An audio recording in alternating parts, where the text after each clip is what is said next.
El concepto de desigualdad económica se da ya en la prehistoria, aunque aparece insistentemente en Grecia y Roma. A lo largo de la historia se han usado distintos términos para definir este fenómeno. Así, en el siglo XVIII se le llama desigualdad social, en el siglo XIX clase social y ya en el siglo XX se le dio el nombre de estratificación social. Todos ellos se refieren a las diferencias en la disponibilidad de recursos entre individuos o grupos. Las diferencias económicas entre los diversos países y regiones que hay en el mundo son obvias. Lo que no está claro es la causa de que esto sea así. Algunas veces ciertos países ricos lo son por tener recursos naturales, pero otros países pobres los tienen y ni así despegan de la pobreza. Este fenómeno se ha estudiado y se han sacado unas interesantes conclusiones. En este estudio, llamado Matriz de Migración Mundial, se realizó un seguimiento de las familias remontándose al año 1500, siguiendo su historia familiar. Y se llegó a la conclusión de que los países cuya población está formada por familias de origen europeo son los más ricos. Otra causa del incremento de esta desigualdad es el colonialismo. El colonialismo dividió el mundo en dos partes, los dominantes, unos pocos países de Europa, y los dominados.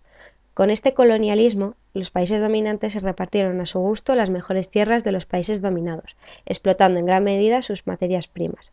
Por otra parte, los países dominados que quisieron independizarse a finales del siglo XIX y principios del siglo XX, creyendo haber iniciado el desarrollo económico, lo único que hicieron fue endeudarse más al querer obtener recursos para su desarrollo, obligándose a depender aún más de los países europeos. A continuación vamos a hablar de las desigualdades de países entre los distintos continentes. Empezaremos por Europa. Albania es el país más pobre de Europa. Vivió con un régimen comunista de economía centralizada y estatalizada.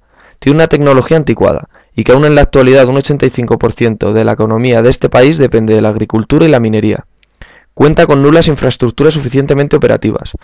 Aunque los programas que Albania tiene firmados con la Unión Europea están permitiendo ciertas mejoras en los equipamientos básicos que permitirán que el país deje de ser uno de los países más pobres de Europa. En el polo opuesto se encuentra Luxemburgo, uno de los países más pequeños de Europa, pero aún así ocupa el primer lugar en términos de Producto Interior Bruto per cápita.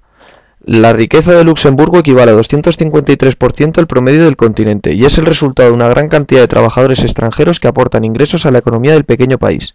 Tiene la renta per cápita más elevada de 50.500 euros por persona y su PIB es de 81.511. Continuamos por África. El grupo de los 20 países más pobres del mundo lo forman naciones del continente africano, según el índice de desarrollo humano que utilizan los organismos internacionales como parámetro del nivel de vida. El índice IDH contempla, además del Producto Interior Bruto y la renta per cápita, otros parámetros como la esperanza media de vida de la población, la escolarización, la tasa de analfabetismo y, por último, el poder adquisitivo de los habitantes en el interior de las fronteras nacionales y en comparación con otros países. Ruanda, situada entre los Grandes Lagos, destaca como el país más pobre del mundo y tiene una de las poblaciones más densas del continente africano. Es recordado por el genocidio ocurrido en 1994, fecha en la cual las muertes superaron el 1.000.000 de personas. La dependencia en la agricultura de subsistencia y la alta densidad demográfica disminuye la fertilidad del suelo y hace de Ruanda un país donde la desnutrición crónica es extendida y la pobreza endémica. Ruanda se basa en una economía de subsistencia, que ocupa el 90% de la población. El país carece de recursos naturales y minerales de importancia. Además, sufre múltiples sequías y carece de desarrollo tecnológico. Su Producto Interior Bruto es de 1.700 millones de dólares y el PIB per cápita 197 dólares. Sudáfrica se encuentra entre los países más ricos de África, ya que acapara el 25% del PIB de todo el continente. De Sudáfrica destaca su minería en carbón, diamantes, oro y platino.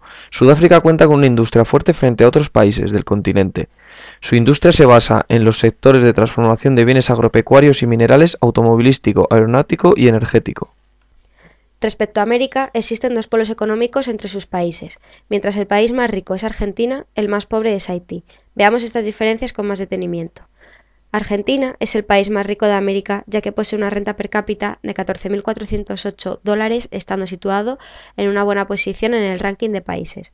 Por otra parte, también ha experimentado un crecimiento en el primer trimestre del 2009 del 2% con respecto al primer trimestre del año anterior. Este crecimiento está causado, entre otras causas, por el aumento de los sectores productivos del país. El polo opuesto a Argentina es Haití, siendo el país más pobre del continente americano. Este hecho está causado porque el país ha sufrido décadas de pobreza, degradación medioambiental, inestabilidad y por los regímenes dictatoriales. Presenta una renta per cápita de 1.317 dólares, lo cual le sitúa en una posición pésima en el ranking de países. también presenta un PIB en 2009 de 10,98 miles de millones de dólares, el cual ha decrecido en 0,4 miles de millones con respecto al año anterior.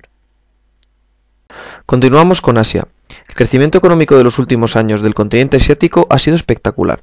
China es la potencia de ascenso más obvia, creciendo un 90% al año, pero no es la única, ya que India también está creciendo considerablemente, a un 80% al año, y el sudeste asiático se ha recuperado de la crisis de 1997 y han reanudado su marcha hacia adelante. Se prevé que el PIB de Asia crezca un 3,4% en 2009. Esta recuperación ha estado ligada a la mejora de las exportaciones y a la marcha de las grandes economías occidentales.